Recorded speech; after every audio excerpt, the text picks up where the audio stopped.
Hello hi dear friends. നമ്മൾ രാവിലെ ഇറങ്ങുകയാണ്. 6:30 മണിയായിട്ടുള്ളൂ. സൂര്യൻ ഉദിച്ച് വന്നിട്ടേ ഉള്ളൂ. ഭയങ്കര വെളിച്ചമായിട്ടില്ല. ഇന്ന് നമ്മൾ ആറ്റുകാൽ ദേവി ക്ഷേത്രത്തിലേക്ക് പോവാണ്, അമ്മയുടെ അടുത്തേക്ക്.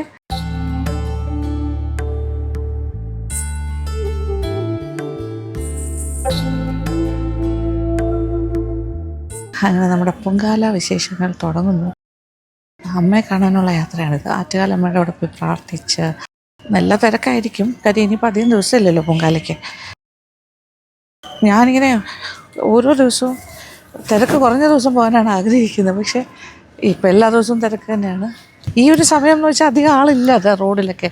കോളനി വിജനമായി കിടക്കുകയാണ്.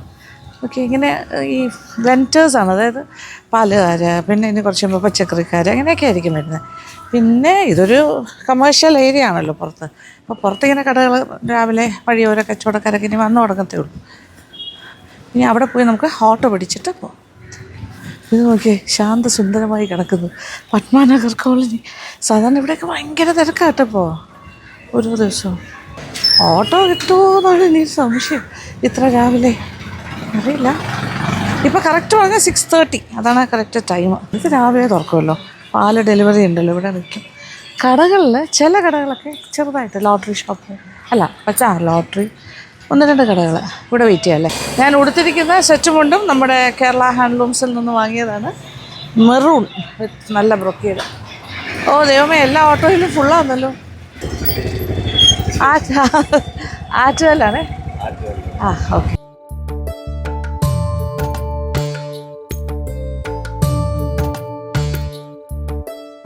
പഴമങ്ങാടി ഗണപതി ശ്രീ മഹാഗണപതി കൊണ്ട് ഫ്രണ്ടിൽ കൂടെ പ്രാവശ്യം പോകുന്നത്. ഗണപതി ക്ഷേത്രത്തിലൊക്കെ തിരക്കുണ്ട്, ലൈറ്റ്സൊക്കെ ഇട്ടിട്ട്. ഇത് പ്രധാനപ്പെട്ട കിഴക്കേ കോട്ട എന്ന് പറയുന്ന ഏരിയയാണ് നമ്മൾ. പക്ഷേ ഈ സമയത്തായതുകൊണ്ട് ഇത് ഇവിടുത്തെ ബെസ്റ്റ് ഡേ ആണ്. വലിയ തിരക്കില്ല ഇവിടെയൊന്നും. കുംഭത്തിലെ പൂരം നാളും പൗർണമിയും ചേരുന്ന ദിവസമാണ് പൊങ്കാല. പൊങ്കാലയ്ക്ക് മുൻപും പിൻപും ദേവിയെ കണ്ട് പ്രാർത്ഥിക്കണം എന്നാണ് വിശ്വാസം. തിരുവനന്തപുരത്തിന്റെ എല്ലാ വഴികളിലും ഐക്യത്തിന്റെയും സാഹോദര്യത്തിന്റെയും കൂടിച്ചേരലുകളുടെയും ഉത്സവ കാഴ്ചകളാണ് ഈ പൊങ്കാല നാളുകളിലൊക്കെയും കാണാൻ സാധിക്കുന്നത്. ഭക്തിയുടെയും ആതിഥ്യ മര്യാദയുടെയും മനോഹരമായ കാഴ്ചകൾ തന്നെയാണ് ഈ ദിവസങ്ങളുടെ മുഖമുദ്ര.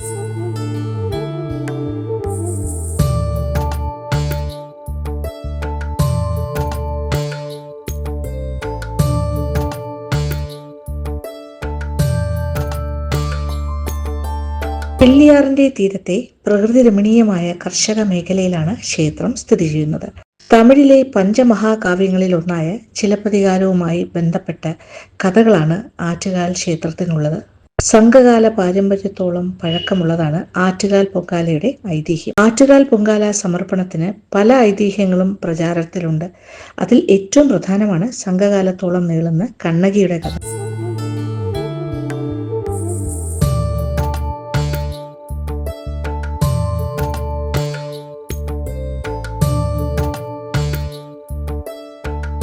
മധുരയിൽ താമസിച്ചിരുന്ന ദമ്പതിമാരാണ് കോവിലനും കണ്ണകിയും. നിത്യവൃത്തിക്ക് വഴിയില്ലാതെ കോവിലൻ കണ്ണകിയുടെ നിർബന്ധപ്രകാരം കാൽച്ചിലമ്പുകൾ വിൽക്കാൻ കൊണ്ടുപോയി. മധുരയിലെ സ്വർണ്ണ വിൽപ്പനക്കാരൻ തന്റെ കള്ളം മറച്ചുവെക്കാനായി രാജ്ഞിയുടെ ചിലമ്പ് മോഷ്ടിച്ചതായി ചിത്രീകരിച്ച് കോവിലനെ രാജാവിന്റെ മുന്നിൽ എത്തിക്കുന്നു. പാണ്ഡ്യരാജാവ് കോവിലനെ മോഷണ കുറ്റം ചുമത്തി വധിക്കുന്നു. ഭർത്താവിന്റെ മരണവാർത്ത അറിഞ്ഞ കണ്ണകി സംഹാരരുദ്രയായി. കണ്ണകിയുടെ കോപാഗ്നിയിൽ പാണ്ഡ്യ രാജധാനിയായിരുന്ന മധുര നഗരം വെന്ത് ചാമ്പലായി. പിന്നീട് വൈഗയാറ് കടന്ന് കണ്ണകി കേരളത്തിലേക്ക് വന്നു എന്നാണ് വിശ്വാസം. കേരളത്തിലേക്ക് വന്ന കണ്ണകി ആദ്യം ആറ്റുകാലിലും പിന്നീട് കൊടുങ്ങല്ലൂരിലും ദേവീരൂപം പ്രാപിച്ചു എന്നാണ് വിശ്വാസം. പതിവ്രതയായ ഒരു സ്ത്രീയുടെ ശക്തി ആഘോഷിച്ച് ദേവിയെ സ്ത്രീജനങ്ങൾ സന്തോഷപൂർവ്വം പൊങ്കാലയിട്ട് സ്വീകരിച്ചു എന്നുള്ളതാണ് ഈ പൊങ്കാല മഹോത്സവത്തിന്റെ പിന്നിലെ വിശ്വാസം.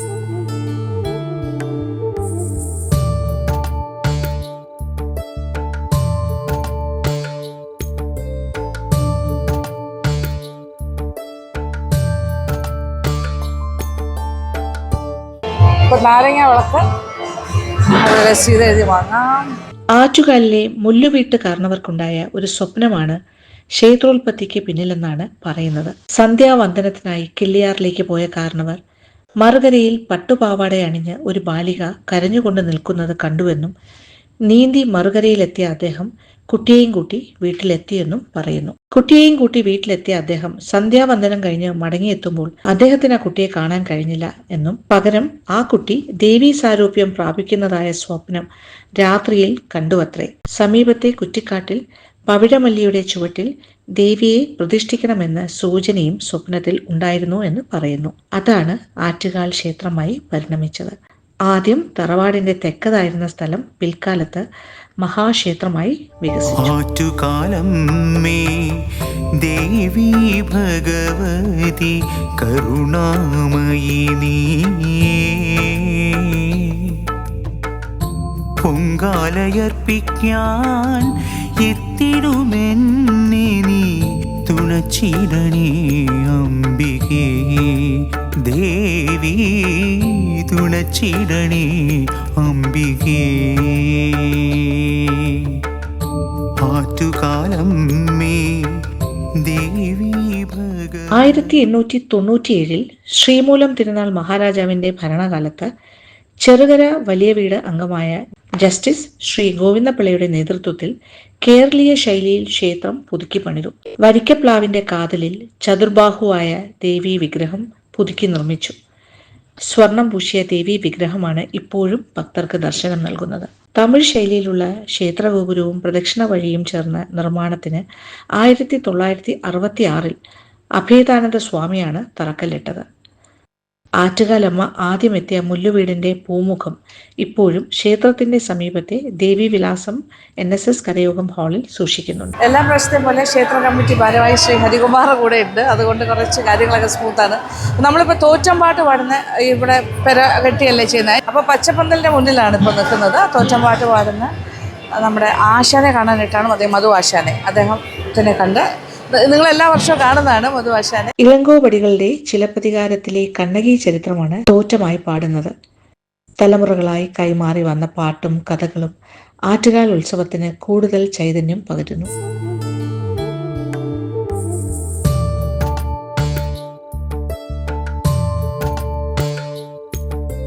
പച്ചപ്പന്തലിൻ്റെ ഫ്രണ്ടിലെത്തി മധു ആശാന്റെ മുന്നിൽ നിൽക്കുന്നു. അപ്പോൾ ഇവിടെ ഇപ്പോൾ രാവിലെ നട തുറക്കുന്ന സമയത്ത് തന്നെ സ്റ്റാർട്ട് ചെയ്യുന്നതാണ് അല്ലേ? ഒന്നാം വർഷം നമ്മൾ ദേവിയെ കൊടുങ്ങളിൽ നിന്ന് പാടി ആവാഹിച്ച് ശ്രീകോടിനകത്ത് ഉടപാടിൽ കാപ്പിട്ട് കുടിയിരുത്തി ഉത്സവം ആരംഭിക്കും. ആദ്യത്തെ ദിവസം. മൂന്നാം ദിവസം ദേവിയുടെ തൃക്കല്യാണം, അത് മാലപ്പുറമാണ് ദേവിയുടെ കല്യാണം. മൂന്നാം ദിവസം അത് വെളുപ്പിൽ ഒരു 3:30 മണിക്ക് നടക്കും. അത് കഴിഞ്ഞ് 6-ൻ്റെ അന്ന് രാത്രി 1 മണിക്ക് ദേവിയുടെ ഭർത്താവിനെ കൊന്നു. 7-ൻ്റെ അന്ന് രാവിലെ 7 മണിക്ക് തോറ്റ് 7:30 ക്ഷേത്രത്തിൽ തുറക്കുള്ളൂ. ദുഃഖസൂചകമായി 1 മണിക്ക് ശേഷം ഒന്നുമില്ല. ദുഃഖസൂചകമായി നടയിൽ അടച്ച് മൊത്തം. അപ്പോൾ അത് ഏത് ദിവസമായിരിക്കും? അത് 6 നാളാണ്. ഓക്കെ, 6-ാം ദിവസം. ഇന്ന് 5 ഉത്സവം തുടങ്ങിയിട്ട് ദേവിയെ കൂടി നാളെ രാത്രി 1 മണിക്ക് ദേവിയുടെ ഭർത്താവിനെ കൊന്നു. മറ്റന്നാൾ രാവിലെ 7 മണിക്ക് തോറ്റി 7:30 ക്ഷേത്രത്തിൽ തുറക്കും. 9-ൻ്റെ അന്ന് ദേവിയുടെ ഭർത്താവിന് കൊന്നതിൻ്റെ പ്രതിദേവി പാണ്ഡ്യരാജനെ വധിച്ചുകൊണ്ട് പണ്ടാരടക്കിൽ ഭക്തജനങ്ങളെ സന്തോഷം ആഘോഷിക്കും. 10-ന് നമ്മൾ ദേവി പാടി ഉടവാളിന് കാപ്പഴിച്ച് കുടികളെ കൊടുങ്ങല്ലൂരമ്മയെ സങ്കല്പിച്ച് നടത്തും. അങ്ങനെയാണ് ആ ഒരു 10 ദിവസത്തെ ഉത്സവം വരുന്നത്. അപ്പോൾ 9-ാമത്തെ ദിവസമാണ് നമ്മളെല്ലാവരും പൊങ്കാല ഇടുന്നത് ദേവിക്ക്. അപ്പോൾ ആ ഒരു സിംബോളിക്കായിട്ടാണ് എല്ലാം ചെയ്യുന്നത്. അപ്പം മധു ആശാന്റെ കുടുംബമാണ് തോറ്റമ്പാട്ട്. കുടുംബം എന്ന് പറയുന്നത് എൻ്റെ അച്ഛൻ്റെ എത്രയോ തലമുറ. ആ പാരമ്പര്യം അതങ്ങനെ തുറന്നു പോയി. അച്ഛൻ്റെ മരണശേഷം പക്ഷേ ട്രസ്റ്റ് ആ പാരമ്പര്യം നിലനിർത്താൻ വേണ്ടി അദ്ദേഹത്തിൻ്റെ മകനായ മധുവിന് ആ ഉത്തരവാദിത്തം തരികയും ആ ഉത്തരവാദിത്തം ഏറ്റെടുത്തുകൊണ്ട് ക്ഷേത്ര ഉത്സവം തുടങ്ങണമെങ്കിൽ 41 വ്രതം എടുത്താണ്. 41-ൻ്റെ തന്നെ പാട്ട് കേട്ടു. 42-നാണ് നമ്മൾ പാട്ട് തുടങ്ങുന്നത്. അപ്പോൾ 41 വ്രതം എടുത്തുകൊണ്ട് ഇനി മേടം 10 വരെ ഇങ്ങനെ ഞങ്ങൾ പോകും. മനസ്സിലായില്ലേ? അപ്പോൾ അച്ഛൻ പാടിക്കുന്ന ക്ഷേത്രം ഒന്ന് ആറ്റിൽ ദേവീക്ഷേത്രം, 2 കൊഞ്ചറോളം ദേവീക്ഷേത്രം, 1 മുക്കോലയ്ക്ക് നമ്മൾ മണക്കാട് മുക്കോലയ്ക്ക്, 4 പഴിഞ്ചറ. ഈ 4 ക്ഷേത്രം ഇപ്പോഴും ആ പാരമ്പര്യം നിലനിർത്തുന്നു. തോറ്റമ്പാട്ടിന്റെ ഈ കുടുംബത്തിനാണ്. മധു ആശാന്റെ ട്രസ്റ്റ് മാറ്റിയിട്ടില്ല. ഈ കുടുംബത്തിനാണ് അതിനുള്ള അവകാശം. തുടർന്ന് പോയിക്കൊണ്ടിരിക്കുക. അതായത് അച്ഛൻ തുടങ്ങി വെച്ച അതാണ്. അതായത് 4 generations ബാക്ക് തൊട്ട് ഈ തോറ്റമ്പാട്ട് പാടുന്ന കുടുംബമാണ് അദ്ദേഹത്തിൻ്റെ. അപ്പം അദ്ദേഹത്തിന് ഇപ്പം മധു ആശാനാണ് ഇത് ചെയ്യുന്നത്. ഇപ്പം ഈ 4 ക്ഷേത്രങ്ങളും അല്ലേ? കൊഞ്ചറവിള ക്ഷേത്രം, മുക്കോലിക്കൽ ദേവീക്ഷേത്രം, പഴഞ്ചിറ, പിന്നെ കൊട്ടാരക്കര പുത്തൂർ എന്ന ദേവീക്ഷേത്രമുണ്ട്. പുത്തൂർ ദേവീക്ഷേത്രം, കൊട്ടാരക്കര പുത്തൂർ, അവിടെയും. ഇതിങ്ങനെ 1-ാം ദിവസം, അപ്പം 41 ദിവസത്തെ വ്രതം എടുത്തിട്ടാണ് ഇത് തുടങ്ങുന്നത് തന്നെ. 42-ാമത്തെ ദിവസം വീട്ടിൽ പോവില്ല അല്ലേ? ഓ, അദ്ദേഹം ഇവിടെ തന്നെ ഉണ്ടാവും. അതായത് ഫസ്റ്റ് ഡേ ഓൺവേർഡ്സ് കാപ്പ് കെട്ടി ദേവിയെ കുടിയിരുത്തി കഴിഞ്ഞാൽ 10 ദിവസവും ഇവിടെ തന്നെയാണ്. 10-ാമത്തെ ദിവസം പോകുള്ളൂ. അപ്പോൾ ഇവിടെ തന്നെ താമസിച്ച് അങ്ങനെയാണ് ഒരു ചടങ്ങ്, ആ രീതികളെല്ലാം. അപ്പോൾ ഇപ്പോൾ രാവിലത്തെ തോറ്റമ്പാട്ടിൻ്റെ സമയം കഴിഞ്ഞു. ഇനിയിപ്പം പാടായിരിക്കും. ഓക്കെ, തോറ്റമ്പാട്ട് അത് ഇതിൻ്റെ ഭാഗമാണ്. വാറ്റുകലമ്മയുടെ അവിടെ വന്ന് ഇവിടുത്തെ 12:30 വരെ കണ്ടിന്യൂസ് ആയിട്ടാണോ പാടുന്നത് അല്ലേ? 10 ദിവസം പാടുന്നത്. രാത്രി 1 മണിക്ക് ശേഷം. ഓ, 1 മണിക്ക് ശേഷം പാടും.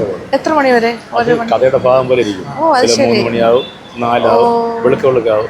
രാത്രി 1 o'clock തൊട്ടാണ് പിന്നെ പാടുന്നത്. രാവിലെ തുടങ്ങി ഉച്ച വരെ പാടും. പിന്നെ രാത്രി 1 മണിക്ക്. ഇവിടെയും കൊഞ്ചറവിള പണ്ടേക്ക് അങ്ങനെയാണ്.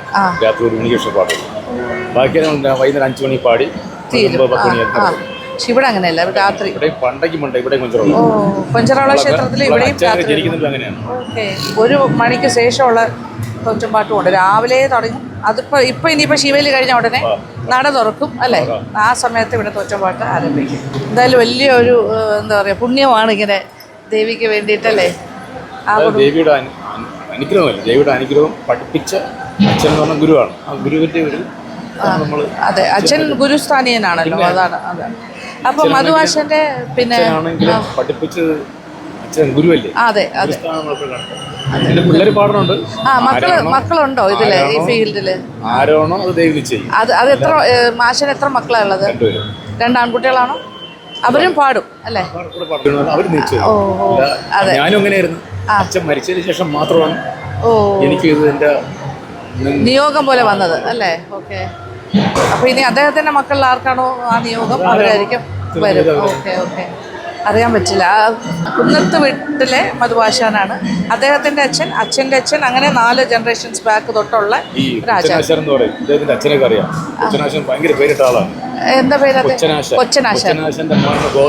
ഓ, ഞാൻ മധുവാശൻ. അപ്പൊ അച്ഛന്റെ അച്ഛനെ വരെ ഓർമ്മയുണ്ടല്ലേ? കൊച്ചനാശന ഇവരൊക്കെ നല്ലോണം എനിക്ക് അറിയാലേ. ഇവര് അച്ഛനൊക്കെ കൊച്ചനാശാന്റെ മകന്റെ ഗോവിന്ദനാശൻ, അദ്ദേഹത്തിന്റെ മധുവാശൻ. അതായത് അദ്ദേഹം ഒരുപാട് ഭക്തജനങ്ങളെ തൊഴാനായിട്ട്, ദേവിയെ കാണാനായിട്ട്, ഉള്ളിലേക്ക് പോകാനായിട്ട് എത്ര ലൈനാന്ന് നോക്കിക്കോളൂ. ഫുൾ ഇങ്ങനെ. ഇപ്പൊ സമയം 7 മണി ആകാറാകുന്നു. ദീപാരാധന എത്ര മണിക്കാണ് ഇനി അടുത്തത്? 6:50. അതിന് വേണ്ടിയിട്ടാണ് ഈ രാവിലത്തെ ദീപാരാധനയ്ക്ക് വേണ്ടിയിട്ട് വെയിറ്റ് ചെയ്യുന്ന ആൾക്കാർ.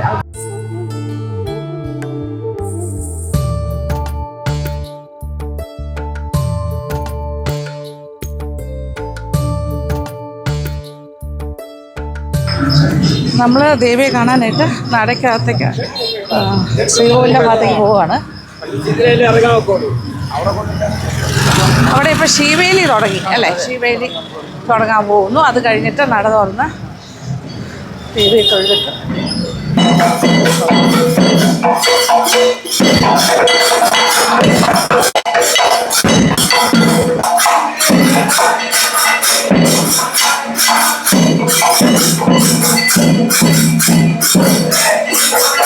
ആറ്റുകാലമ്മയുടെ ശിവേലി സമയമാണ്.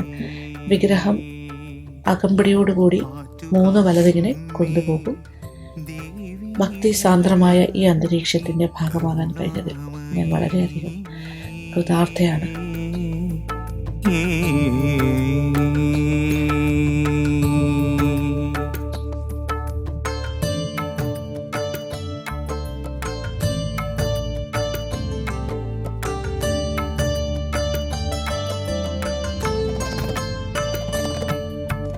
ലളിതാ സഹസ്രനാമം ഉരുവിടുമെന്നേ നീ.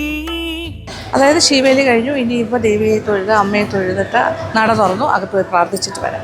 അപ്പം അതിനകത്ത് ക്യാമറ ഒന്നും കൊണ്ടുപോകാൻ പറ്റില്ല. ഇതുവഴി കയറാൻ നന്നായിട്ട് പ്രാർത്ഥിച്ചു. നടയിൽ തൊട്ട് ഫ്രണ്ടിൽ നിന്ന് പ്രാർത്ഥിക്കാനുള്ള ഭാഗ്യം കിട്ടി. ഓ അമ്മേ ദേവി. അതായത് അകത്തെ പ്രസാദം ഇഷ്ടവരദായിനിയായ ആറ്റുകാലമ്മയുടെ അനുഗ്രഹം തേടി ഭക്തജനങ്ങൾ ലക്ഷോപലക്ഷമാണ് ഈ ദിവസങ്ങളിൽ ഇവിടെ എത്തുന്നത്. പൊങ്കാലയ്ക്കായിട്ട് വിദൂര ദേശങ്ങളിൽ നിന്ന് പോലും ഭക്തർ എത്തിത്തുടങ്ങിയിട്ടുണ്ട്. ആറ്റുകാലമ്മ അമൃത സ്വരൂപിണിയാണെന്നാണ് കാലം തെളിയിച്ചുകൊണ്ടേയിരിക്കുന്നത്. അവിടെ മന്ത്രവും തന്ത്രവും ആവശ്യമില്ല. മനസ്സുരുകിയുള്ള പ്രാർത്ഥന മാത്രം മതി. അതിൽ ആറ്റുകാലമ്മ കനിയുമെന്നുള്ള വിശ്വാസമാണ് ഭക്തരിൽ നിറഞ്ഞു നിൽക്കുന്നത്. ഇനി നാഗരാജാവിൻ്റെ പ്രതിഷ്ഠയുടെ ഭാഗത്തേക്ക് പോകണം.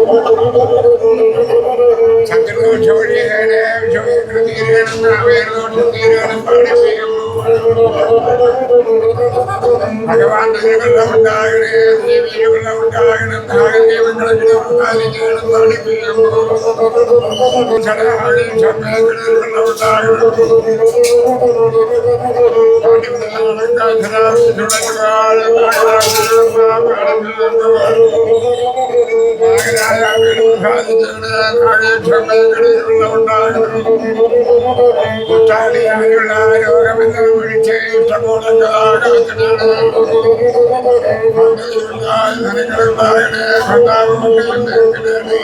കുംഭച്ചൂടാണെങ്കിലും ഇവിടുത്തെ ചൂടൊന്നും തന്നെ ഈ ഭക്തിക്ക് മുന്നിൽ ഒന്നുമല്ല.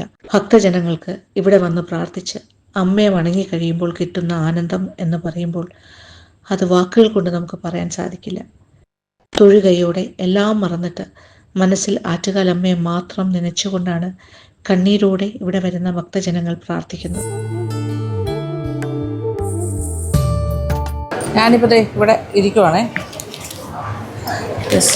അവിടെ അരവണ ഇതൊക്കെ വേറെ കൗണ്ടറിലും ഉണ്ട്. ഇവിടുത്തെ പ്രസാദം ഉണ്ണിയപ്പവും അരവണയും കുറച്ച് ഹാർഡ് ടൈപ്പാണ്. പിന്നെ അരവണ കുറച്ചുകൂടി ലൂസാണെന്നാണ് പറഞ്ഞത്. അത് ഞാൻ പോകുന്ന സമയത്ത് അതൊരു പിന്നെ ഇത് 30 റുപ്പീസാണ് ഒരു കവർ ഉണ്ണിയപ്പം. അരവണ 250 ml 60 രൂപ. ഇവിടെയാണത് തയ്യാറാക്കുന്നത്. അതിനകത്ത് ഇതിൻ്റെ അകത്ത് കുത്തിയോട്ടത്തിനുള്ള കുട്ടികളുടെ ഭക്ഷണം അങ്ങനത്തെ കാര്യങ്ങൾ. കുത്തിയോട്ടത്തിനുള്ള കുട്ടികളെല്ലാം താമസിപ്പിച്ചിരിക്കുന്ന ഈ ഇപ്പുറത്തെ ബിൽഡിങ്ങിലാണ്. അവരെ കംപ്ലീറ്റായിട്ട് അങ്ങനെ പബ്ലിക്കിനകത്ത് അങ്ങനെ എക്സ്പോസ് ചെയ്യാതെ അവരെ ഇവിടെ താമസിപ്പിച്ചിട്ടാണല്ലോ എല്ലാ നിഷ്ഠകളും ചെയ്യുന്നത്. എല്ലാം ഹാർഡാണ്.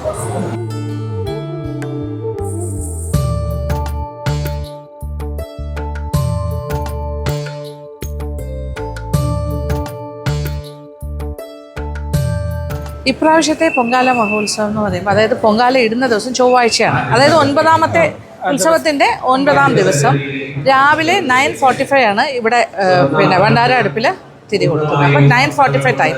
ഉച്ചയ്ക്ക് 2:15 തളിക്കുന്നത് നേദിക്കുന്ന സമയം. അത് കഴിഞ്ഞാൽ പിന്നെ അതെന്തുകൊണ്ടാണ്?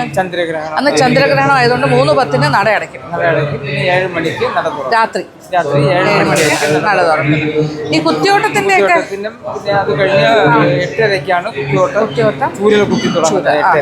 രാത്രി അന്നേ ദിവസം രാത്രി 8:30 ഈ കുത്തിയോട്ട കുട്ടികൾക്ക് ചൂരൽ കുത്തുന്ന ആ ഒരു ചടങ്ങ്. പുറത്തെഴുന്നള്ളി 12:30 കഴിഞ്ഞിട്ടാണ് ദേവി പുറത്തേക്ക് ഇറങ്ങും. അയ്യപ്പൻ മണക്കാട് എല്ലായിടത്തും പോയിട്ട് ശാസ്താ ക്ഷേത്രത്തിൽ പോയി സഹോദരനായ അയ്യപ്പനെ രാത്രി പോകും അല്ലേ? രാവിലെ എത്തും അവിടെ. അത് ശരി. 6 മണിക്കൊക്കെ ആയിരിക്കും. വെളുപ്പിന് 6 മണിക്കായിരിക്കും എത്തുന്നത്. രാത്രിയാണ് ദേവി ഇവിടെ നിന്ന് പുറപ്പെടുന്നത്. 9ാം ദിവസം അതായത് പൊങ്കാലയുടെ അന്ന് രാത്രി വളരെ ലേറ്റായിട്ട് പോയിട്ട് പിറ്റേ ദിവസം ഏർലി മോർണിംഗ് സഹോദരനായ അയ്യപ്പ സ്വാമിയുടെ ആ അമ്പലത്തിലേക്ക് എത്തുന്നു. കണ്ട് പ്രാർത്ഥിച്ച് തിരിച്ചു. അതിൻ്റെ 10ാം ദിവസം അത് ഫൈനൽ ഡേ അല്ലേ? ദിവസം അതെ 10ന്റെ അന്ന് രാവിലെ ഒരു 10:30-11 മണിയോടുകൂടി ദേവി തിരിച്ച് ഇവിടെ പിന്നെ തോറ്റമ്പാട്ടോടുകൂടി പിന്നെ കൊടുങ്ങല്ലൂർ അമ്മയാണ് ഇവിടെ വന്ന് കൂടിയിരിക്കുന്നതെന്നാണ് സങ്കല്പം. ചൂരലൊക്കെ മാറ്റും. മാറ്റുന്ന ചടങ്ങ് ആരംഭിക്കുകയും അപ്പം എല്ലാം കഴിഞ്ഞ് 10ാമത്തെ ദിവസം അതോടുകൂടിയാണ് സമാപിക്കുന്നത്. അതായത് കുരുതി എന്ന് പറയുന്നത് അല്ലേ? രാത്രി കാപ്പ് കെട്ടും കാപ്പഴിക്കുന്ന ചടങ്ങ് രാത്രിയാണ്. 10ന്റെ അന്ന് രാത്രി. അത് കഴിഞ്ഞാൽ ഉത്സവം കൊടിയിറങ്ങി എന്നാണ് അർത്ഥം. അപ്പോൾ ഇത്രയൊക്കെയാണ് ഇവിടുത്തെ വിശേഷങ്ങൾ. ഇവിടെ ഇപ്പോൾ തിരക്കുള്ളൊരു ദിവസമാണ്. ഞാനിങ്ങനെ ഇദ്ദേഹം ഉള്ളത് കൊണ്ട് അകത്തൂടെയൊക്കെ ഇത് സ്പെഷ്യൽ പെർമിഷൻ വാങ്ങിച്ചിട്ടാണ് നമ്മൾ അകത്ത് കയറി ഷൂട്ട് ചെയ്യുന്നത്. അല്ലാണ്ട് ഇവിടെ ഷൂട്ട് ചെയ്യാനൊന്നും പറ്റില്ല, അലൗഡ് അല്ലല്ലോ. പിന്നെ ഇവ ഈവൻ മൊബൈൽ ഫോൺസ് പോലും അലൗഡ് അല്ല. എങ്കിലും നമ്മൾ കുറച്ച് കാര്യങ്ങൾ എല്ലാ വർഷവും നിങ്ങൾക്കായിട്ട് ചെയ്യുന്നുണ്ട്. അത് ഇവിടുത്തെ കമ്മിറ്റി സമ്മതിച്ചിട്ടാണ്. എന്തായാലും ഇദ്ദേഹത്തിനോടൊരു വലിയ താങ്ക്സ്. കമ്മിറ്റി മെമ്പേഴ്സിനോടൊക്കെ അറിയിക്കുക. Thank you so much. പിന്നെ ഇനിയിപ്പോൾ നമ്മൾ പ്രാർത്ഥിച്ചു, നന്നായിട്ട് പ്രാർത്ഥിച്ചു. ദേവിയുടെ അടുത്ത് നിന്ന് പ്രാർത്ഥിക്കാൻ പറ്റും. അതെനിക്കൊരു ഭയങ്കര ഭാഗ്യമായിട്ടാണ്. പിന്നെ അകത്തുനിന്നുള്ള പ്രസാദവും വളരെ സന്തോഷം. അപ്പോൾ ഇനി പുറത്തേക്ക് പോവാം. അപ്പോൾ എല്ലാ ദേവി ഭഗവതി കരുണാമയി നീ പൊങ്കാലയർപ്പിക്കാൻ എത്തിടുമെന്നെ നീ തുണച്ചിടണേ അംബികേ ദേവി തുണച്ചിടണേ അംബികേ. ഇവിടെയാണ് സിനിമാ താരങ്ങളും സെലിബ്രിറ്റീസ് എല്ലാം പൊങ്കാലയിടാൻ വന്നിരിക്കുന്ന ഒരു സ്ഥലം. ഗൗരി വന്ദനം.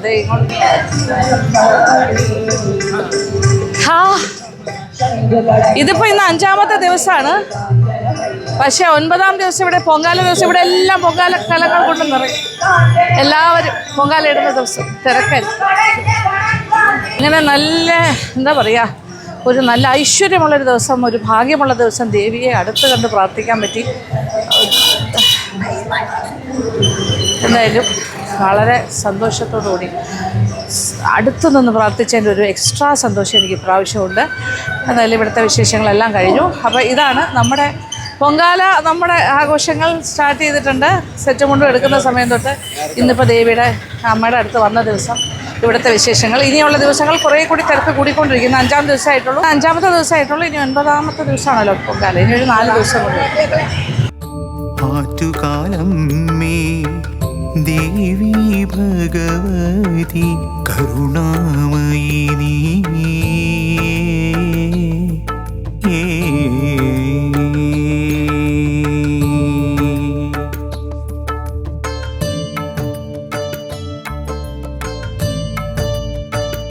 ഇപ്രാവശ്യം വേറൊരു പ്രത്യേകത എന്ന് വെച്ചാൽ ഇപ്രാവശ്യം കൂടുതലാണല്ലേ ഇവിടെ ഈ പിന്നെ കുട്ടികളുടെയൊക്കെ എണ്ണത്തിലൊക്കെ. അതായത് കുത്തിയോട്ടം 581 കുട്ടികളാണ് ഇവിടെ കുത്തിയോട്ടത്തിന് വേണ്ടിയിട്ട് ഇവിടെ വന്നിരിക്കുന്നത്. അവരെ ഇവിടെ താമസിപ്പിച്ചല്ലേ ചെയ്യുന്നത്? കുത്തിയോട്ടം എന്ന് പറയുമ്പോൾ അത് 3ാം ദിവസം തൊട്ടാണ് നിർത്തുന്നത്. ഓക്കെ. ഇവിടെ താമസിക്കുന്ന 3rd day onwards ആണ് അല്ലേ കുത്തിയോട്ടത്തിന്റെ കുട്ടികളെ. അപ്പോൾ അവർ താമസിക്കുന്ന സെപ്പറേറ്റ് എൻക്ലോഷറിലാണ്. അവർക്ക് അതിൽ ചിട്ടയും രീതികളും ഒക്കെ ഉണ്ട്. അപ്പോൾ കുത്തിയോട്ടത്തിന്റെ വൃതാരംഭമൊക്കെ തുടങ്ങിക്കഴിഞ്ഞു. അതിൻ്റെ ആ ഒരു ചിട്ടയോടുകൂടി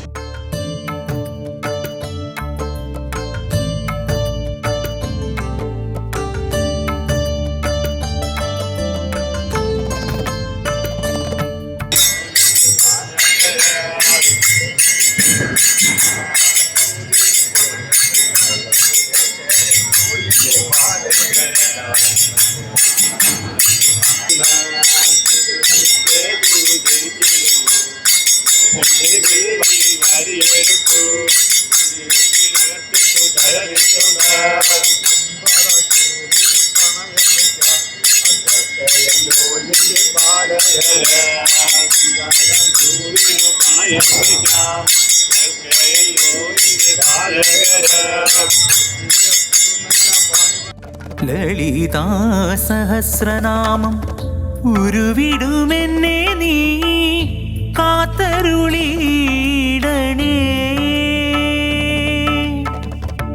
എൻ മനതാരിൽ വാണരുളി. പ്രസാദവും കിട്ടിയിട്ടുണ്ട്. സന്തോഷം. Thank you. അങ്ങനെ തെക്കേ നടയിലൂടെ ഇറങ്ങി വീണ്ടും കറങ്ങി ഇതുവഴി വന്നു. പ്രധാന നടയുടെ അവിടെ എത്തി. പ്രസാദം കിട്ടി. കുറേ ആൾക്കാർ, നമ്മളെ ഇഷ്ടപ്പെടുന്ന കുറേ ആൾക്കാരെ കണ്ടു ഇവിടെ. നമ്മുടെ വ്ളോഗിൻ്റെ ഫോളോവേഴ്സ്, സബ്സ്ക്രൈബേഴ്സ്, നമ്മുടെ യൂട്യൂബ് ഫാമിലി മെമ്പേഴ്സ്, അല്ലാത്തവരും ഒക്കെ കുറേ സ്നേഹിക്കുന്നവരാണ്. കുറേ ഫോട്ടോസൊക്കെ എടുത്തു. എല്ലാവരോടൊക്കെ സംസാരിച്ചിട്ട് ഇനി ഇറങ്ങുന്നു. അപ്പോൾ ഇതൊക്കെയാണ് ഇവിടുത്തെ ഇന്നത്തെ വിശേഷം ആറ്റുകാലമ്മയുടെ. അപ്പോൾ ഇനി തിരിച്ചൊരു ഓട്ടോ പിടിച്ച് വീട്ടിലേക്ക് പോകാം. ഇപ്പോൾ സമയമൊന്നും ആയിട്ടില്ല. ഏകദേശം ഒരു 8 മണി കഴിഞ്ഞിട്ടേ ഉള്ളൂ. രാവിലെ വന്നതുകൊണ്ട് ഒരു 8:30 ആവുന്നേ ഉള്ളൂ. 8:30 ആയില്ല. ഞാൻ വീടെത്തുമ്പോൾ 8:30 ആവും.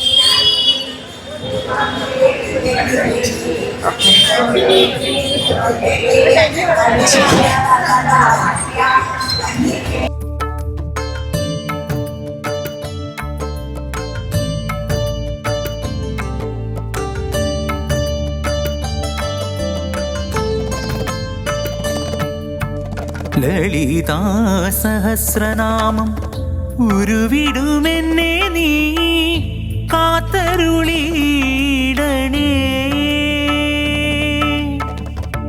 എൻ മനതാരിൽ വാണരുളിയിടും നീ നൽവഴിയേ അമ്മേ. അങ്ങനെ വീടെത്തി. എത്ര മനോഹരമായൊരു ദിവസം, ഒരു ദിവസത്തിൻ്റെ തുടക്കം എന്ന് പറയാം. അമ്മേ നാരായണ, ദേവി നാരായണ, ആറ്റുകാലമ്മയെ കണ്ട് പ്രാർത്ഥിച്ച എല്ലാവർക്കും വേണ്ടിയും പ്രാർത്ഥിച്ചു. നല്ലൊരു ഓസ്പീഷ്യസ് ഡേ. ഇവിടെ എല്ലാവരും ഉറക്കം എഴുന്നേറ്റ് വരുന്നേ ഉണ്ടാവുള്ളൂ. കുടുംബങ്ങളും ഒക്കെ 8:30 ആയി കറക്റ്റ് പറഞ്ഞാൽ അകത്ത് കയറാം. ഓക്കെ, അപ്പോൾ ഇന്നത്തെ വീഡിയോ കൂടുതലൊന്നും ഞാൻ പറയുന്നില്ല. നിങ്ങളെല്ലാവരും കാത്തിരുന്ന വീഡിയോ ആണെന്ന് എനിക്കറിയാം. ഇവിടെ ട്രിവാൻഡ്രത്ത് വന്ന് ആറ്റുകാലമ്മയെ കണ്ട് പ്രാർത്ഥിക്കാൻ പറ്റാത്തവർക്ക് വേണ്ടി എല്ലാം ഞാൻ പ്രാർത്ഥിച്ചിട്ടുണ്ട്. എല്ലാവർക്കും വേണ്ടിയാണ്. ഓക്കെ, ഇനി കൂടുതൽ വിശേഷങ്ങളായിട്ട് അടുത്ത വീഡിയോ കാണാം.